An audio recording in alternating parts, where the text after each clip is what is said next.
Welcome to the Slop Temple. We pray this video helps. You start by confirming the essentials so you don't chase ghosts. First, verify your ISB isn't down. An outage changes the fix. Next, power cycle the modem and router. Unplug both for 30 seconds, then plug the modem first, then the router. This clears transient errors.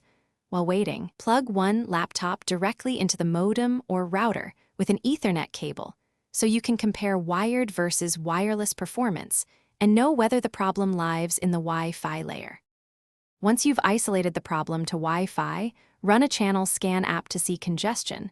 Pick the least busy 4 GHz or 5 GHz channel because overlapping channels slow everyone down. Then reposition the router centrally and elevated, keeping it away from microwaves, cordless phones, or thick concrete walls to improve line of sight. After that, update the router firmware to fix bugs and enable WPA2 or WPA3 security so devices authenticate cleanly. You finish by addressing coverage and stubborn configuration issues. If one area still lags, add a mesh node or extender. Place nodes where signal is still strong, not at the dead zone. If settings seem corrupted, perform a factory reset and reconfigure SSID, password, and channel. Save a copy of settings first.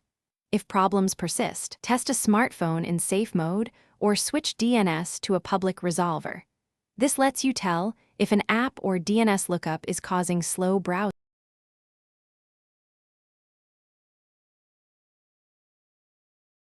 Thanks for watching. Consider subscribing if we helped you.